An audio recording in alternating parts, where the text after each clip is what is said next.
Segment 4, Liberty. As an undergraduate at Worcester College, Oxford, you attended meetings of the Communist Club of Oxford, and you kept a bust of Lenin in your rooms. 3 decades later, you'd become a friend and champion of Margaret Thatcher and Ronald Reagan. Explain yourself. Well, I grew up, but actually it wasn't the Communist Party. And it was Were you just playing at it when you were... It was the Labour Club. Labour Club, Club. But you supported Labour when Clement Attlee was Prime Minister. Clement Attlee was in his final year, if I remember correctly. Oh, yeah, Prime Minister. My tutors were lecturing me that, the world had changed and the welfare state was the new thing and so on. And, So at the age of 21, Clement Attlee wasn't all that bad a Prime Minister, it so happened.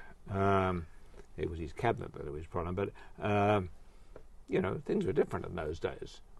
The Conservative Party was pathetic. We didn't have the real philosophical things going on that you have today. Okay. But, I guess being in business and just growing up. Just growing up. All right. Prime Minister Thatcher privatized one industry after another. Between her taking on the TUC, you're taking on the printers' unions. We supported her all the way through. Ronald Reagan cut taxes and reduced regulations, and in both Britain and America today, 2 decades later, the impulse is just the reverse, toward expanding the state, toward rolling back the Thatcher achievements and the Reagan achievements. Are you surprised? Did you think Thatcher and Reagan had made permanent progress? Are you surprised to see it? I thought they had, and I still think they have. We're coming back. I mean, just look at what's happening here and what the mood of this country is today. Western part of the world, if you will, right? North America and Europe, are questioning all the precepts of capitalism. The two countries that are screaming for more capitalism are China and Brazil. I think we're getting into some very dangerous territory here, where, with these deficits, and where China is now our greatest creditor and lets us know every week as rudely as they can. Right. Now, you write again, in a golden age of freedom. In late 1978, Deng Xiaoping faced a China devastated by years of Mao's misrule.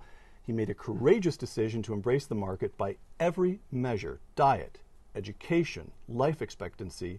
Chinese today are better off than their parents or grandparents. The Chinese have been liberated. To what extent does the fantastically rapid growth in China represent an opportunity for the United States? And to what extent does it represent a political, perhaps even a military danger? Well, I hope it's not a military danger, but I fear that. You do fear it. You do fear it. Well, slightly. I think, we should be doing a lot more. I mean, the Chinese Navy is already building better submarines than we are, and more of them. They're expanding into Africa enormously, right, buying anything they can get. Are they going to try and, make the Indian Ocean a Chinese lake, or the Pacific Ocean? I mean, they're big things to say, but right.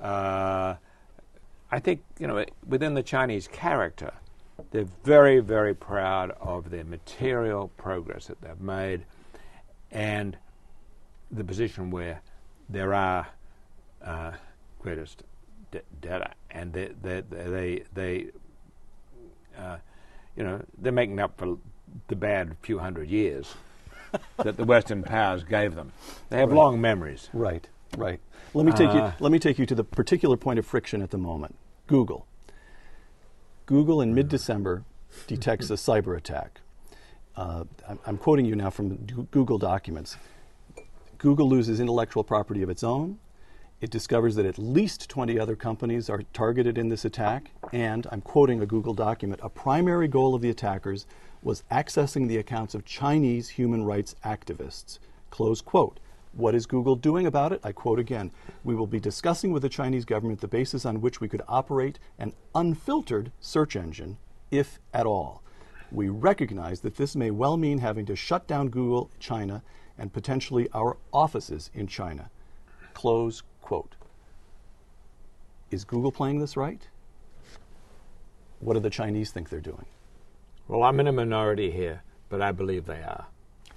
that Google is playing it right. Yes, and I'm probably in a minority even if I know the people who are running Google, but at least one of the major controllers and owners of Google, who had his youth in Russia, has made this a great point of principle, and I think that. And he is right to do so. And I think it's very brave. I don't think I think they're going to lose their business. I don't believe the Chinese will stand firm. Yes, the Chinese are not going to lose face and change their rules.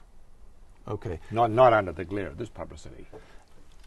Should Google, could Google have 5 years' handled it time, quietly? it may be quite different. Well, should Google have handled it more quietly, or you think they're exactly right to face the Chinese and make a point? Yes, you do. Yeah. Do the Chinese? I mean, they could have gone and complained privately and so on, but it wouldn't have changed anything. And they would have had to explain why they were pulling out. And do the Chinese understand the repercussions of this throughout the Western world? Every businessman who's doing business with China is now says to himself, wait a moment, at the next shareholders meeting, somebody's going to stand up and say, why am I not being as brave as Google? Where are the principles of... Isn't that going to put everybody who's doing business with China, including you, in a I don't tight do spot? business with China.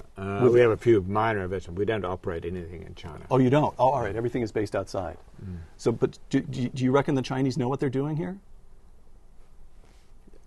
No, you're going through a period in China where the regime, or those who are in control of the regime, or have the majority of the regime, right, are clamping down very, very hard on any sort of free expression, and their own local newspapers and everything.